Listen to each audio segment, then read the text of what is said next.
Shocking family betrayal. The Untold True Crime Story. 2025 documentary. Family. Betrayal. Darkness.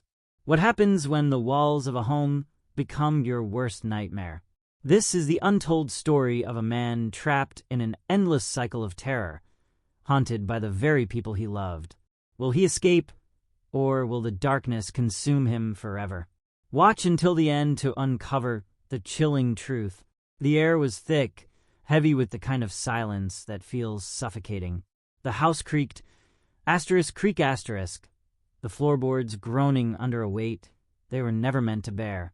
Darkness hung like a thick curtain, swallowing the edges of the room. Only the faint light from a cracked door illuminated the hallway. His footsteps echoed, slow, deliberate, each one louder than the last. The scent of old wood and dust, stale and musty, filled his nostrils. His heart beat too fast. Each breath came shorter, quicker, as if his lungs couldn't keep up with the pressure closing in around him. It wasn't supposed to be this way. This was home, family, safety. But tonight felt different. The tension was palpable. He could feel it in his bones, in the way the walls seemed to press closer. The kitchen was empty. The cabinets stood open, but everything in its place. The quiet hum of the refrigerator, the only sound. He didn't trust the silence. Not now. Not here. The back door, slightly ajar. A sliver of moonlight cutting through the gap. His body froze. That door. It was locked. It was supposed to be locked. Footsteps. Soft. Barely there. Click. A sound so faint he wasn't sure it was real. Then he heard it. Creak, the floor behind him. Just a few inches away. His heart raced. He turned. Slowly. Nothing. Just the empty room. But something was wrong. The hairs on the back of his neck stood up. He could feel eyes on him. He reached for the doorknob, his fingers trembling. He tried to steady his breath. Thud. The sound came from upstairs. The unmistakable sound of a door slamming shut. His pulse quickened. He backed away from the door, instinctively glancing around for a weapon. Nothing. Thud again. Louder. He didn't move. He didn't dare. The door swung open behind him, with a force that made the hinges groan in protest. The dim light from the hallway revealed a figure, standing still, unmoving. He couldn't breathe. His own reflection stared back at him. The truth was clearer now than ever before. The betrayal. It had always been there. The figure didn't move. It just stood there, like a shadow frozen in time. His mind raced. His legs wouldn't move. The stillness was suffocating. Every heartbeat felt like thunder in his ears. The figure didn't speak. It didn't need to. He could feel it. An unspoken truth, heavy and sharp. The cold sweat dripped down his spine. His hands clenched, but there was nothing to hold. The air tasted bitter. Why was this happening? The silence stretched on. Then a whisper, barely audible. You should have known.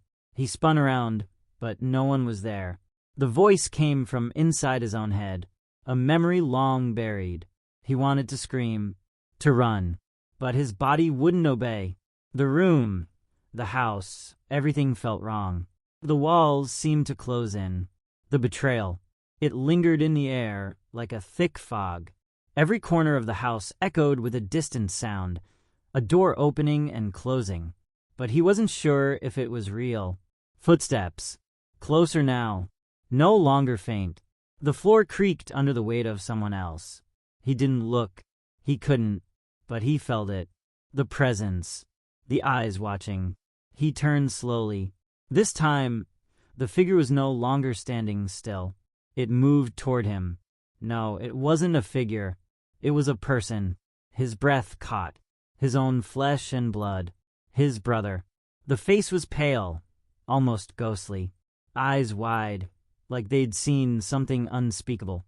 And the worst part, his smile. That sickening, knowing smile. It's done.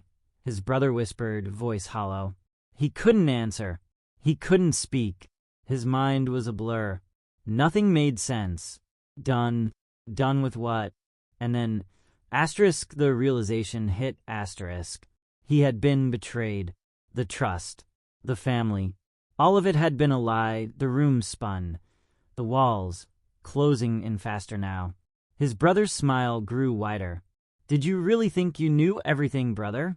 The words were like ice. Every muscle in his body screamed to run, but his legs refused to move. A cold chill ran up his spine. He reached out, trying to steady himself, but his fingers brushed against the rough wood of the doorframe. Nothing familiar. Nothing safe. He swallowed hard. What? What have you done? His voice was a whisper, a breathless plea. His brother didn't answer right away. Instead, he stepped forward, slowly, deliberately. The floor beneath his feet groaned with each step. Each movement felt like the ticking of a clock, counting down to something awful. A flash of movement. His brother's hand reached for something hidden under his coat. A glint of metal caught the dim light. A knife. No, not just a knife. A family heirloom, one that had been passed down through generations. The blade caught the light again, almost gleaming. His throat tightened. His pulse thundered in his ears. This was it. His brother's voice broke the silence, soft but chilling. It's not personal. It's survival. Survival? His mind raced. His body trembled. He tried to step back, but his feet felt like they were glued to the floor. The air around him grew thick, suffocating. His brother took another step closer. You had to know, he continued. The truth was always right in front of you. Tears stung his eyes. He couldn't breathe. He wanted to scream, but no sound came. What had happened to them? What had happened to their family? The knife gleamed once more in the dim light. But the worst part wasn't the weapon. It was the look in his brother's eyes. Cold. Empty. Like he had already buried all the love they'd shared. This wasn't family anymore. This was something else. And that's when he understood. The betrayal had been years in the making. It wasn't a mistake. It was planned. A deep, methodical scheme. And now, it was too late. Blood stained the floor, soaking into the cracks in the old wood. His brother's face was pale, but there was no fear in his eyes. Only rage. He didn't move, just stood there, staring, like he was trying to process what had just happened. The pain wasn't in his arm. The pain was in his heart. Did you think that would stop me? His brother whispered, the words sharp, like a threat. His voice was low, almost calm, but there was a storm brewing beneath it. The silence was suffocating, the kind of silence that doesn't let you breathe. He took a step back, but his brother didn't advance. Not yet. Every nerve in his body screamed to get out. But the door was behind his brother. The window was too high to escape. He was trapped. His brother finally broke the silence, his voice like ice cutting through the tension. Did you really think I'd let you go? The words echoed in the empty room. His brother took a deep, steadying breath. The pain in his arm didn't matter. It was all part of the plan. His brother's lips curled into a cold smile. He could see it now. This wasn't about survival. It was about control. His brother had always been the one to pull the strings, and now he was ready to finish what he had started. Do you know what I've been through? His brother said, voice laced with bitterness. His eyes burned with something darker. You don't get to walk away. His brother's words hung in the air, heavy. His body tensed, ready for the next move, but still his brother didn't make a move. His gaze never left him. It wasn't fear. It wasn't regret. It was cold, calculated fury. Every step felt like it was bringing him closer to something he couldn't escape. He knew this moment would come. The moment when family turned on itself. The moment when trust was broken beyond repair. The moment when the truth became a weapon. His brother's eyes flickered to the knife on the floor. then back at him.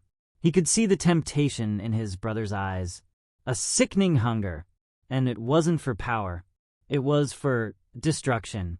He had always underestimated him, always believed that blood, family, would be enough to keep the darkness at bay. But there was no family left here, no love, only a shattered bond that had already been torn apart. It had never been about love. It had always been about control. The betrayal had never been a secret. It had always been waiting. The knife hovered above him, the cold steel catching the dim light just inches from his chest. Every heartbeat felt like an eternity. His breath was shallow, the pain in his side growing with each passing second. His vision darkened at the edges, the room spinning around him. This was it. This was the end. He could see the rage in his brother's eyes, the way his grip tightened around the knife. But there was something else there now, something that flickered behind the fury, fear. For just a split second, his brother hesitated. The hand holding the knife trembled. It was enough.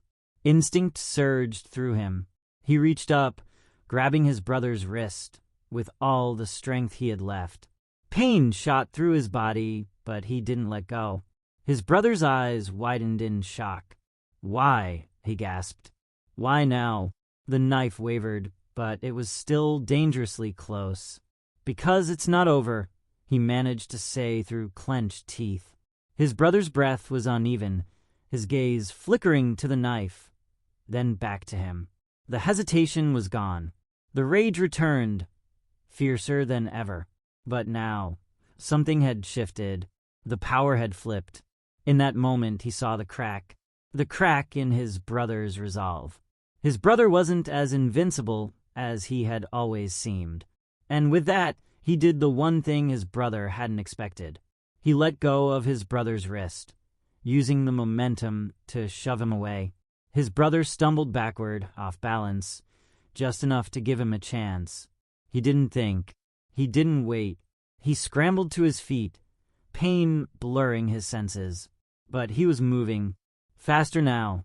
His brother's voice screamed behind him, but he didn't turn. He didn't need to. He dashed toward the back door, the one that had been ajar just moments ago. His heart thundered in his chest. Every muscle screamed. Every breath felt ragged. But he wasn't going to stop. Not now. Not when freedom was within reach. The cold night air hit him like a wall as he burst through the door, his body crashing into the cool darkness outside. He didn't look back. He couldn't.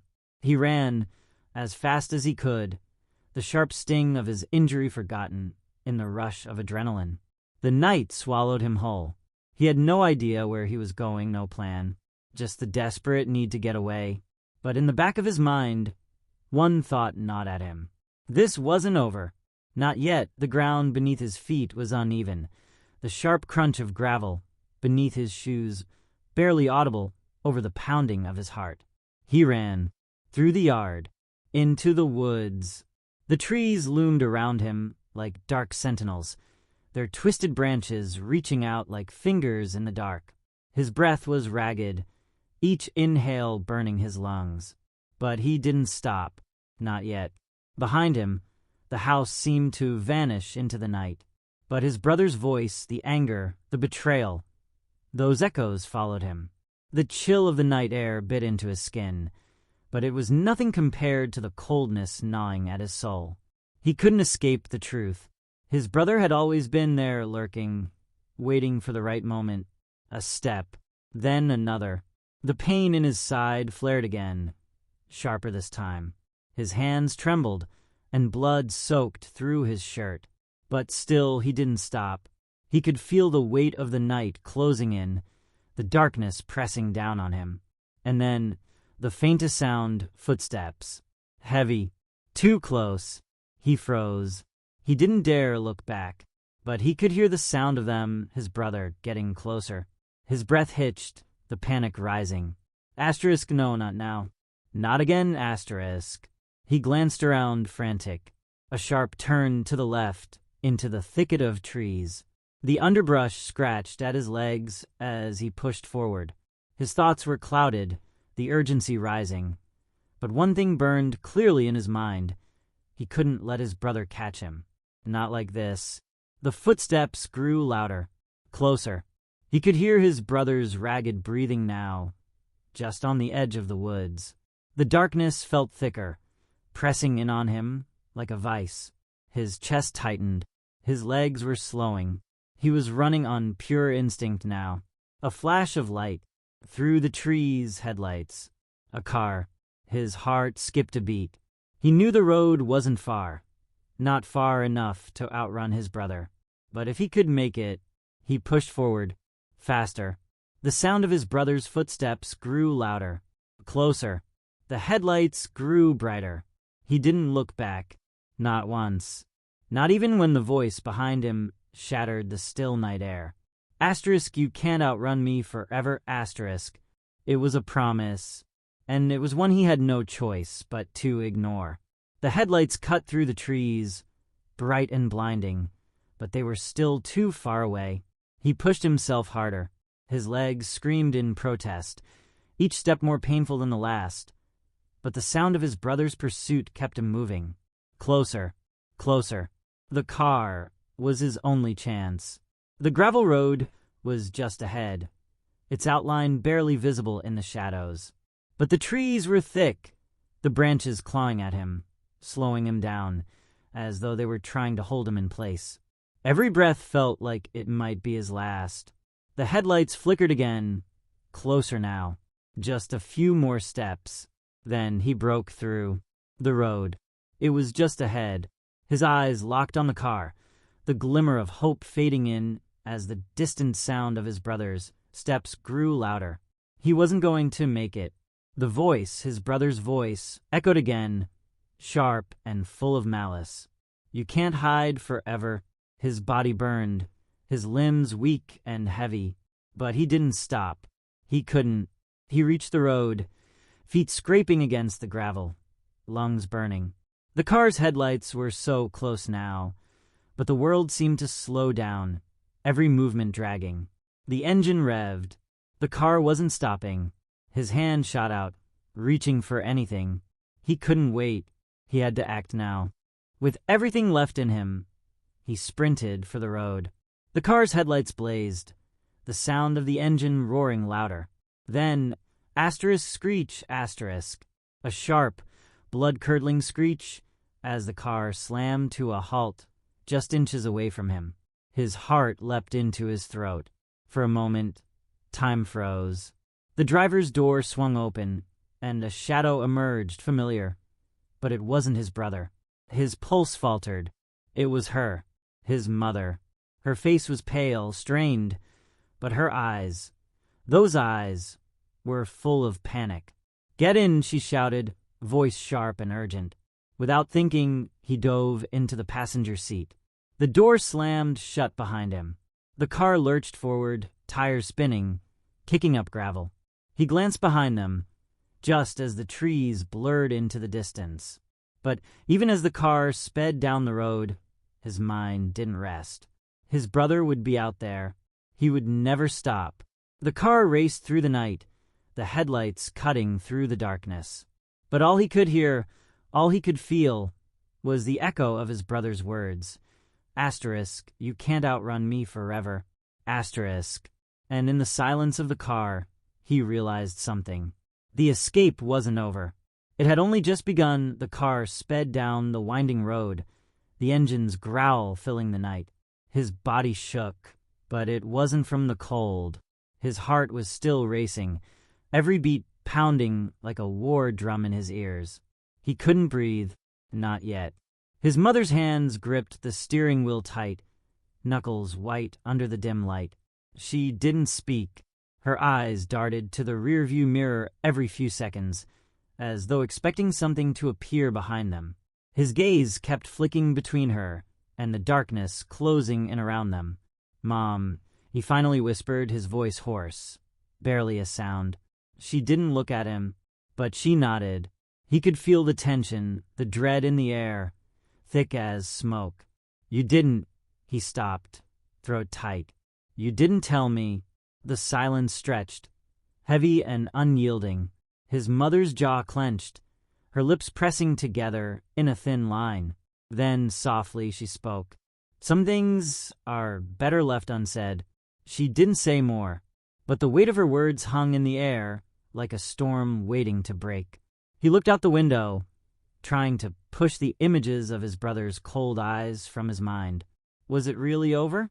No, it couldn't be. His brother would never stop.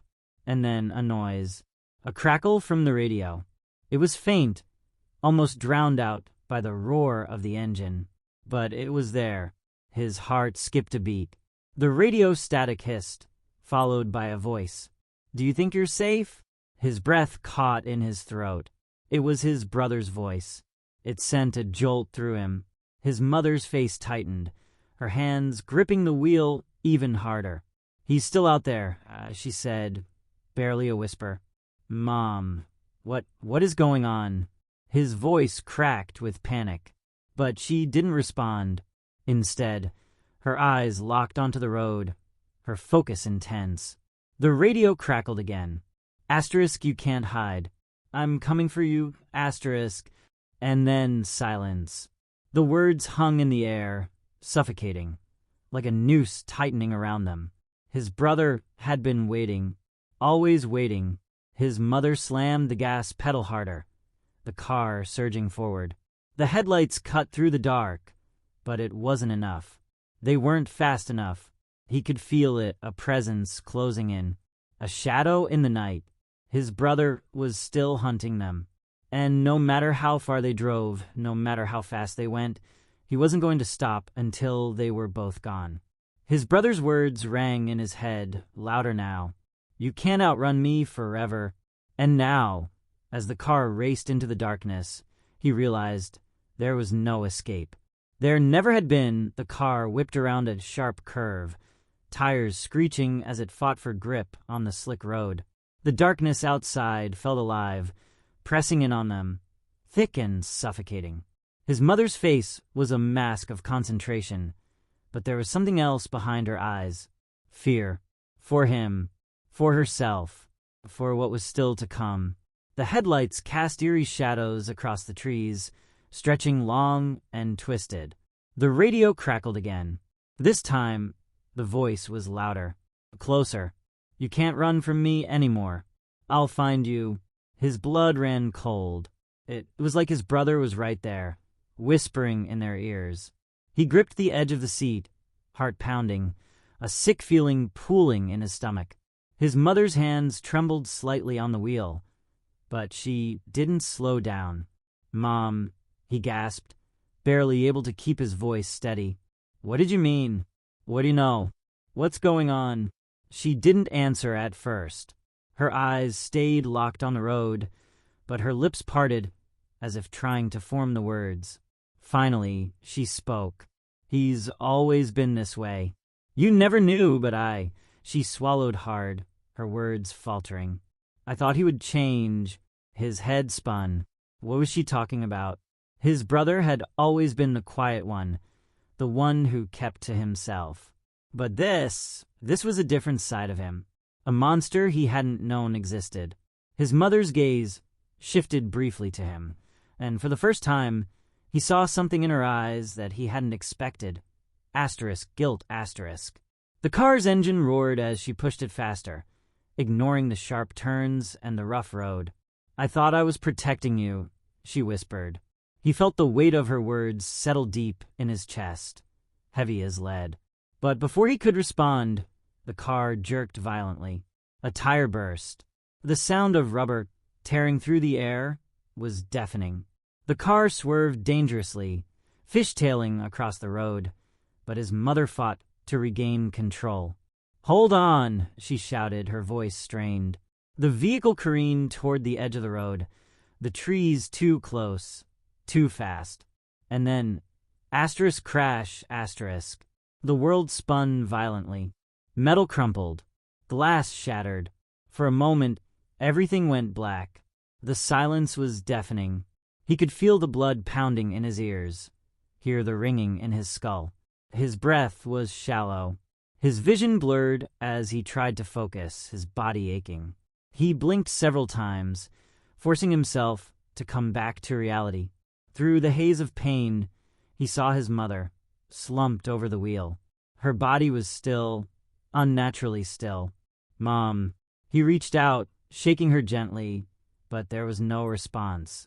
A thin stream of blood dripped from her forehead, pooling on the dashboard. She was unconscious. And then the radio crackled again. But this time, it wasn't his brother's voice. It was someone else, a calm, distant voice. Help is on the way. But he didn't believe it, not for a second. Because in that moment, as the night stretched on and the wrecked car sat lifeless on the side of the road, he realized his brother was closer than ever. And the game had just changed. The wrecked car sat motionless, the air thick with the smell of gasoline and burnt rubber. His mother's blood stained the dashboard, but she was still alive, barely breathing. He had to do something. The cold panic creeping up his spine was suffocating, but he pushed it back. He couldn't fall apart now, not with everything on the line. "Mom," he whispered, shaking her again more urgently. Her eyelids fluttered, but she didn't respond. He looked out the shattered window. The road was empty. No one was coming. The radio crackled again. But this time it wasn't just static. There was a voice, a familiar voice, his brother's voice. "You can't escape, you know." The hairs on the back of his neck stood up, his stomach twisting into knots. How? His brother was too far behind. He couldn't have known they'd crashed. But the voice was cold, confident. "Don't even think about running," his brother continued. "I'm already here." His blood turned to ice. His brother was here. Somehow, someway, he was already near. No, he couldn't let that happen. His heart hammered in his chest as he forced open the car door, ignoring the pain that radiated through his body. The cool night air slapped his face, but it didn't clear the fog in his mind. He had to get out of there. He glanced back at his mother, her breathing shallow, uneven. He couldn't leave her, not like this. He needed to get help. He needed to move. But the feeling of being watched, of something lurking in the shadows, weighed on him. His brother was coming. He could feel it. He staggered away from the car, his legs shaky beneath him. Every instinct screamed at him to keep moving, to keep running. But the fear that gripped his chest held him in place. His brother would catch him. There was no doubt. Suddenly, a rustling in the trees. A figure stepped out from the darkness. It was his brother, standing there, calm as ever, a twisted smile on his face. "You should have stayed inside," he said, his voice cold, almost amused. His heart stuttered. There was nowhere to go, nowhere to hide. The darkness around them seemed to swallow everything.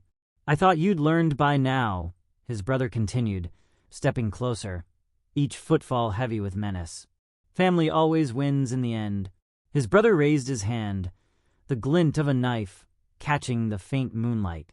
His body tensed, adrenaline flooding his veins. This was it. There was no running now, only survival. And for the first time, he realized it wasn't just about escaping anymore. It was about fighting back, fighting to stay alive.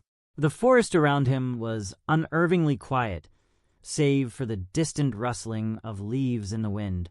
He stood there, trembling, unable to take his eyes off his brother's motionless body. The branch he'd used to defend himself was still gripped in his hand, slick with blood, his knuckles white from the pressure. He felt the weight of it, heavy, cold. Had he really done it? The questions clawed at his mind, but he couldn't answer them. All he could focus on was the emptiness of the woods, the dark expanse stretching out around him like a living thing, swallowing everything whole. He stepped back, his legs shaky beneath him. His heart pounded in his chest, but there was a numbness creeping into his limbs, his thoughts. It was like his body was refusing to acknowledge the gravity of what had just happened. Had he really just killed his brother? The man who had been a constant presence in his life, a constant shadow in his existence. It felt unreal. It didn't make sense. And yet, the proof was right in front of him. His brother's body, crumpled and still, the blood slowly soaking into the earth beneath him. The air around him seemed to thicken, the weight of it pressing down on him, suffocating. He looked up as though expecting something to appear in the shadows, to answer the questions he couldn't ask aloud. But there was no one, only the endless expanse of trees, the deep black sky above him, the oppressive silence. The realization hit him like a punch to the gut. It wasn't over. Not really. He had killed his brother, yes. But he hadn't killed the monster. The monster had already infected him. He dropped the branch, his fingers trembling as he let it fall to the ground. His mother was still back at the wreck, unconscious, vulnerable. She needed him. He turned away from his brother's body, stumbling towards the distant light he had seen earlier. The house. He had no other choice. The only way out now was to keep moving forward.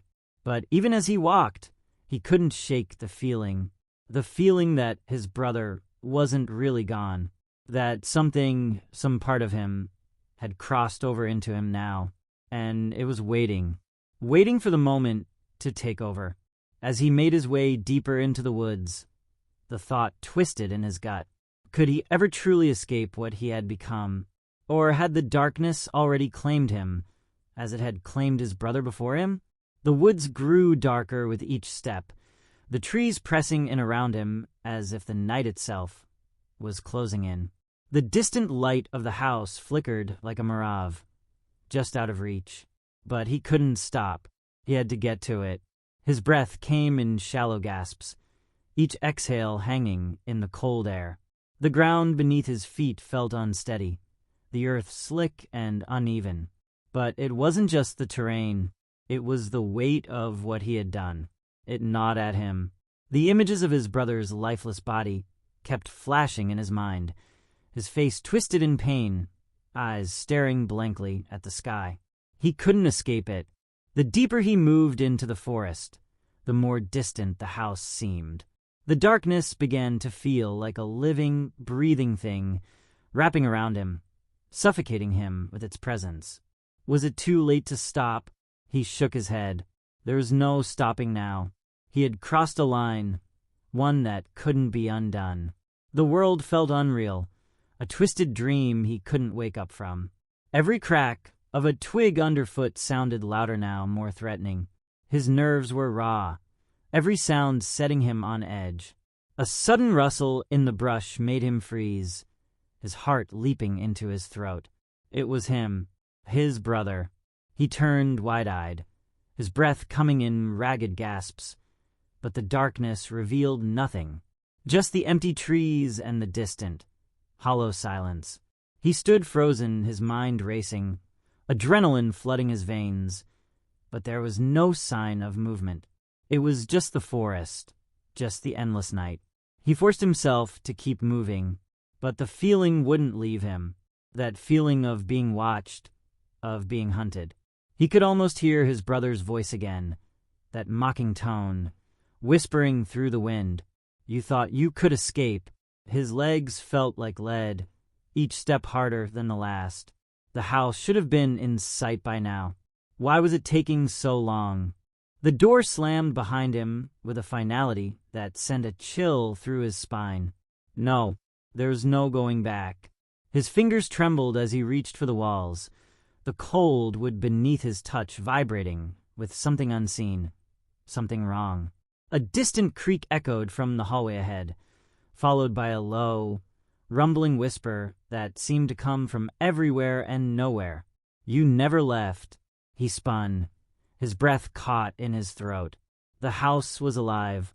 He could feel it now, in the creak of the floorboards, the groan of the ceiling. Every step he took was echoed in the walls. The house was watching him, waiting. He turned back to the door. It was locked. No handle. No way out.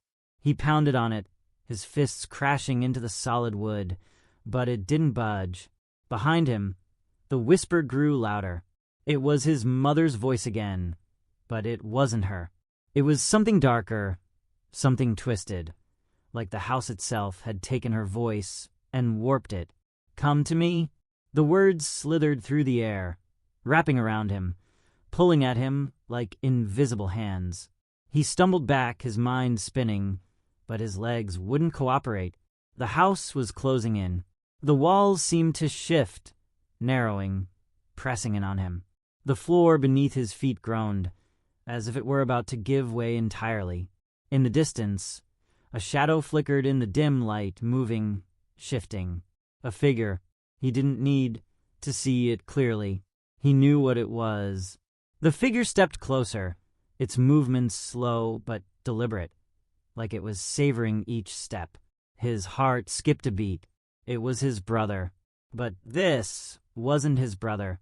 The figure was deformed, twisted, its limbs unnaturally long, its eyes hollow and wide, locked onto him with an intensity that made his skin crawl. It was wrong. It was a nightmare made flesh. "No," he whispered, shaking his head. But the figure didn't stop. It kept coming. Closer. Closer. With each step, the temperature in the room dropped, the air turning icy, biting at his skin. He could feel the cold seeping into his bones, dragging him down, deeper into the nightmare. The figure reached out a hand, long fingers stretching toward him, and he froze. Fear paralyzed him, but it was more than fear. It was recognition. He had seen this before. He had felt it before. It wasn't just his brother. It was the house itself. A twisted reflection of what had happened, of what they had become. His brother's voice echoed, distorted. "You can't escape. Not from me. Not from this." His blood ran cold as the figure came closer, and in that moment, he realized with a sickening clarity, this house didn't just trap bodies, it trapped souls, and now his soul was trapped too. The room seemed to tilt, the walls bending as the figure reached out to him, its fingers brushing his cheek. Cold, dead. And as the figure's hand touched his skin, a sharp, excruciating pain shot through him, like electricity coursing through his veins. His body convulsed, but there was no escape from it. The house was feeding on him, on the fear, on the pain. He was already lost. The pain surged through him, sharper, deeper, like the house itself was carving into his very soul. His breath hitched, but he couldn't scream. His voice was gone. The figure's hand lingered, pressing into his skin, and the air around him thickened, suffocating. He felt as though the walls were closing in on him, the space around him narrowing until there was no room left to breathe. It was no longer just the house. It was a force, a presence, and it was claiming him piece by piece. His vision blurred, the edges of the room warping, twisting into shadows. The figure's face, that haunting, empty stare, filled his mind. "You can't escape." The whisper reverberated through his skull, echoing in his mind like a death sentence. He tried to pull away, but his body wouldn't obey. He was frozen, trapped in the grip of something beyond his understanding. The air thickened, suffocating, until he felt as though the house was swallowing him whole. The floor beneath him buckled, shaking violently. He staggered, struggling to stay upright, but the world around him was crumbling, warping, falling apart. It was the house. The house was alive. No, he refused to accept it. He couldn't. A deafening crash rang out as the floor splintered beneath his feet. He fell, tumbling into the darkness below. A scream tore from his throat, but it was swallowed by the abyss. The house had claimed him, and as he fell deeper into the void, the last thing he heard was the sound of the door closing behind him. Forever. The house had won. The darkness swallowed him whole. An endless void where time didn't exist, where nothing was real. He couldn't tell how long he had been falling. It felt like years, like his entire existence had been stretched out into the abyss, consumed by the unrelenting blackness. His body ached, every inch of him screaming in pain, but the fall never stopped. He couldn't feel the ground, couldn't sense anything beneath him. There was only the cold, the endless cold that gnawed at his skin, his bones. And then, suddenly he hit the ground, hard. His body slammed against something cold and jagged, sending a shockwave of pain through every nerve. He gasped, breath catching in his throat. He couldn't move. The pain was too much. For a moment, he thought he might pass out, but the world around him didn't fade. It remained dark, thick, suffocating. The cold continued to seep into his skin, but it was different now. It wasn't just the temperature. It was the feeling, the crushing weight of it, as if the cold itself was alive, suffocating him from the inside. He tried to push himself up, but his limbs were like lead, heavy and unresponsive. It felt like something was pulling him down, weighing him to the ground, refusing to let him rise. His chest tightened. The darkness seemed to pulse, rhythmic, like a heartbeat, like something was waiting in the dark, just beyond his reach. "Help," he whispered, his voice barely a rasp. But there was no answer, only silence, and the sense that he wasn't alone. The air grew thicker, and he felt the unmistakable presence of something watching him, something moving just out of sight, just beyond the reach of his eyes. He strained to see through the void, but there was nothing. Just shadows, nothingness. The silence stretched on, heavy and oppressive, until the weight of it became unbearable. His breath quickened, panic clawing at him. But there was no escape. There's nowhere to run. The thought sent a chill down his spine. But then a sound, a faint whisper. It seemed to come from the ground beneath him. He froze, his heart hammering in his chest. It was like a voice, a low murmur, just out of reach, too soft to understand, but unmistakably real. And then it grew louder, closer. He could feel the words vibrating through the air, through the very earth beneath him. Asterisk, you never left.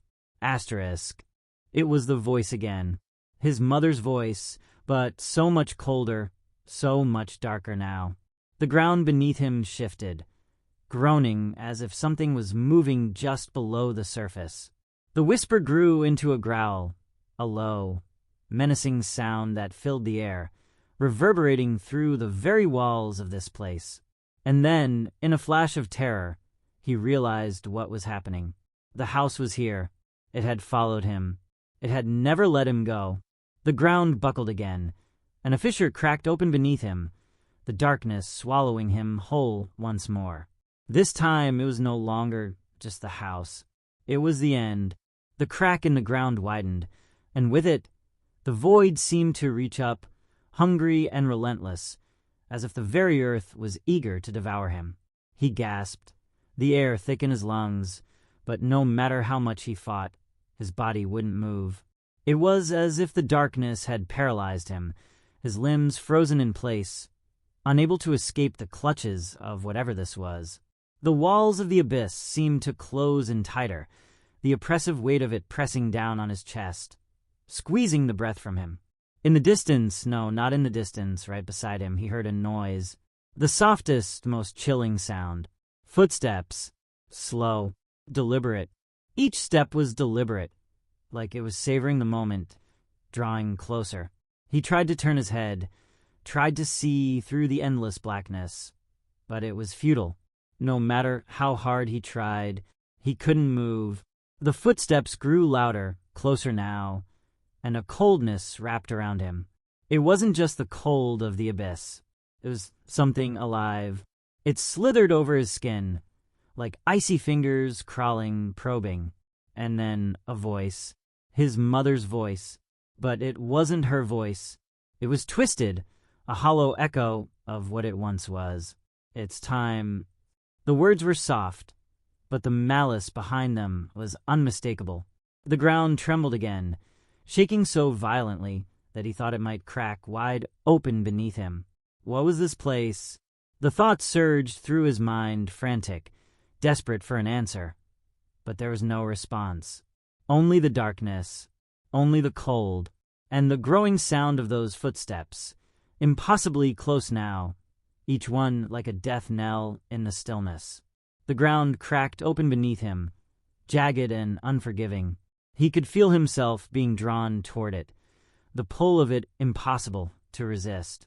His hands scrambled against the earth, desperate. But it was too late. The pull was too strong. He was falling again, falling deeper than he ever had before.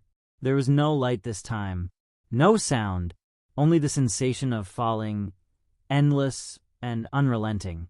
His body screamed, but no air reached his lungs. No sound escaped his throat.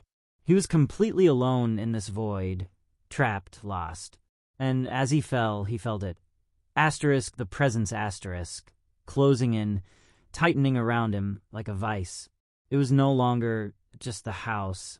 It was something worse, something that had been waiting for him all along. And it wasn't finished with him yet. The fall seemed eternal. There was no sense of direction, no sense of time. Just the crushing weight of darkness, pressing in from all sides, squeezing the air out of his lungs, suffocating him. And then suddenly he stopped.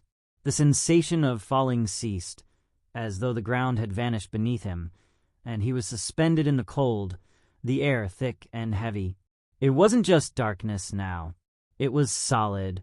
He could feel it against his skin, like a thick, invisible wall, keeping him trapped in place. His heart pounded in his chest, but his breath was shallow, as if his very life force was being drained from him. And then a sound, the faintest whisper, like a breeze through the trees. But this wasn't a breeze. It was a voice, his mother's voice. Her words were so soft, so sweet, yet they carried a chill that sliced through him. You can't hide from me. It wasn't just a voice, it was everywhere. It surrounded him, pressed in from all sides, vibrating against his very bones. His eyes darted around, but there was nothing. Only the suffocating blackness. It seemed to stretch on forever without end. And the voice, her voice, continued, growing louder now, echoing, coming from every direction at once.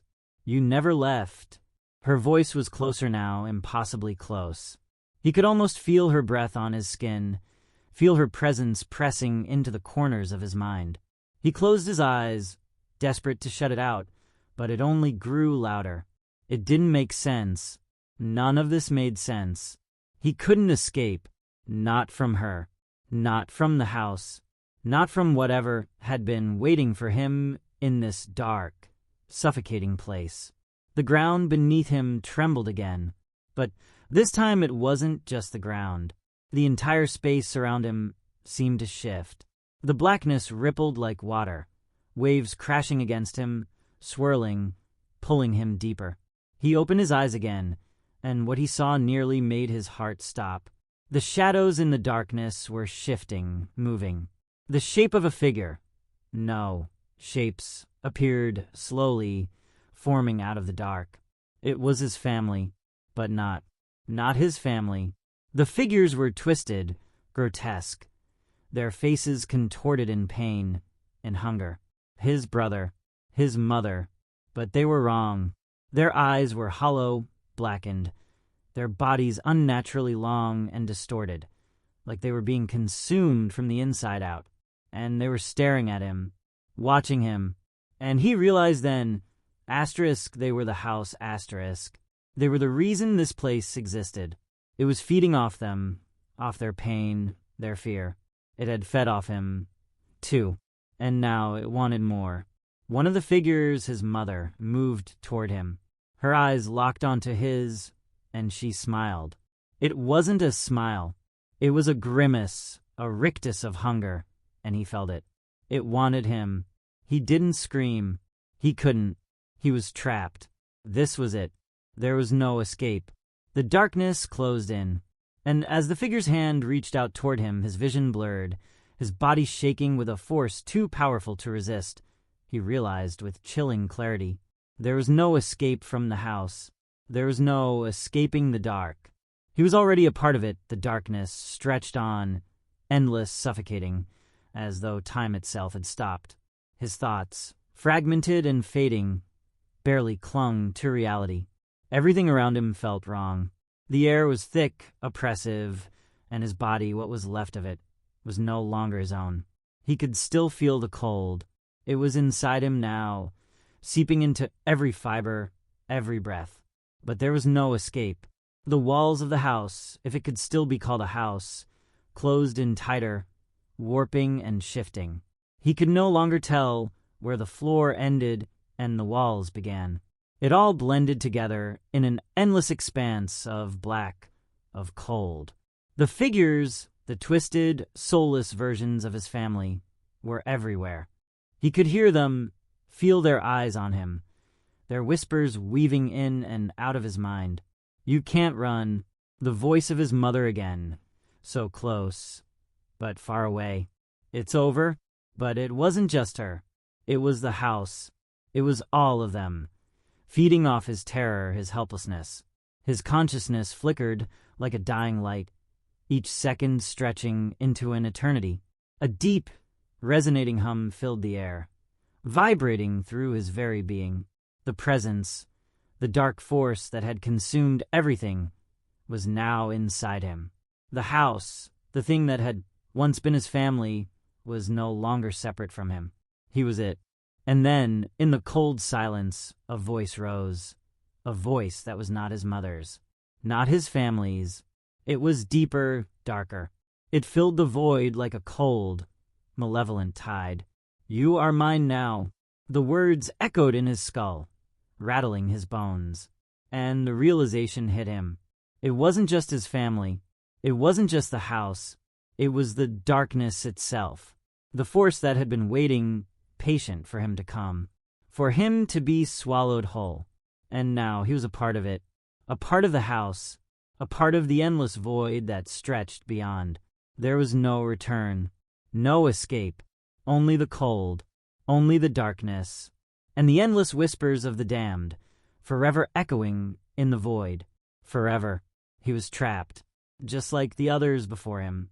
And the house would never let him go. The darkness continued to throb, relentless, consuming, as though it had always been here, waiting for him, for this moment. He could feel it, this gnawing emptiness inside him, pulling at every part of his being. It wasn't just his body anymore, his soul, his very essence was being devoured, piece by piece. And yet, there was no pain, no real suffering, just emptiness, a cold, quiet void that stretched on forever, swallowing everything. He couldn't remember who he was, what had been before. The memories, his thoughts, everything slipped away, fading into the unfeeling blackness. But somewhere, deep within the abyss, something stirred. A flicker of awareness. He felt it again, the pull of something familiar. A shape, a shadow, in the distance. A figure standing still, unmoving. Was it real, or was it just another trick of the darkness? But he could feel it, he needed to know. Desperation gripped him, tightening like a vice around his chest. It was a call he couldn't ignore. He willed himself to move, to push through the thick, oppressive air. He didn't know how, didn't know if it was even possible, but somehow he moved. Slowly, clumsily. Every step was a struggle against the weight of the void. But the figure, it was closer now. The shadow took shape, someone. He could feel the pull getting stronger. Was it them? He tried to focus, but his mind was still fogged, his senses slipping further from his grasp. The figure finally became clear, and his heart froze. It was her, his mother, but not like before. Her eyes were empty, black pits of nothingness, and her face, twisted in agony. Her lips moved, but no sound came out. The silence was suffocating. Then the words, asterisk, the words he had feared, star. Asterisk, you never left. Asterisk. The words echoed through him, chilling him to the core, like ice flowing through his veins. He couldn't move, couldn't speak. He was rooted to the spot, trapped in this nightmare, in this endless loop of darkness. And then, without warning, the ground beneath him cracked open once again. He fell. Faster this time. Deeper. The cold intensified, the blackness becoming thicker, wrapping itself around him, squeezing out every last ounce of light. He wanted to scream, but no sound came. He wanted to fight, but his body was a stranger to him. And then a voice, faint, far away, but unmistakable. Asterisk, it's not over yet. Asterisk. And the pull intensified, dragging him deeper. Into the abyss. There was no escape. There was nothing but the house. Forever the door loomed before him, its presence overwhelming, its frame filled with shadow. He tried to move, asterisk to flee asterisk, but his legs were heavy, shackled by the dark force that gripped him. The whispers came again, more distinct now. Not a soft murmur, but a shrill, urgent cry, like a warning, a plea from 1,000 souls trapped in the same place. It was as if the house itself had become alive, feeding off their pain, their terror. But he could no longer feel the weight of fear. There was no room for it in the suffocating silence that surrounded him. The door opened wider, and the figures stepped forward. His family, no, not his family, but the remnants of what had once been. They were shadows, distorted versions of the people he had once loved. Their faces were hollow, twisted with agony, their eyes sunken, their bodies frail and broken. And they reached for him. But this time he didn't recoil. He didn't pull away, because he understood now. They weren't trying to hurt him. They were him, a reflection of all the souls lost within these walls. The darkness had eaten them, consumed their essence, and now it was turning its eyes on him. Slowly, the figures surrounded him, their forms dissolving into the air, becoming one with the blackness. He reached out, trembling, his fingers brushing against the cold walls of the house. The touch was electric, sending a shock through his spine, and for a brief moment, he felt something stir deep inside him. A memory, a life, his life. But it was gone in an instant, replaced by an all-consuming weight. The house had claimed him, and now there was no going back. He couldn't escape. He wasn't meant to escape. This was his fate. The figures around him faded, and the door closed with a loud, final slam. The last shred of light was swallowed by the house, and in the silence that followed, a single thought echoed in his mind. He was home, forever. And the darkness, once again, consumed all. The air grew still, the heavy silence settling like a blanket, suffocating, yet oddly peaceful. He no longer felt the desperation to fight, no urge to escape. It was as though the last trace of resistance had been drained from him, leaving only an empty vessel, suspended in the endless void. The house had taken him completely, but there was no pain now, no fear, only a deep, aching peace. The twisted figures of his family, once so haunting, no longer loomed over him. They faded into the shadows, becoming one with the very walls of the house. And as they did, something strange happened. The weight of the darkness softened. Not gone, never gone, but different. The hum of the house, the pulse of the place, shifted. It was as if it had acknowledged him, as if it understood him now, as though he had become part of it. And with that understanding, there was a strange comfort. His mind, once scattered and broken, now found clarity in the deep black. He remembered things, fragments of his past, the life he once had, but they felt distant now, as though they belonged to someone else, someone who was no longer him. The darkness wasn't just a prison. It was a transformation, a rebirth. He had been a part of the world outside, but now he was part of this. This was his reality, and it was a strange, terrible freedom. The whispers that had once tormented him now seemed like a lullaby, familiar, soothing in their own way. The house, this eternal place, had a rhythm, a pulse, a heartbeat, and he was part of it. The door, now shut, no longer felt like a barrier. It was simply another part of the house, another step in the endless cycle. He could still hear faint echoes of others who had come before him, trapped in the same eternal loop. But now, their cries were no longer screams. They were part of the silence, part of the dark song. And he had become one with it. No more running, no more escaping. He was home now. And the house, it had never truly let him go.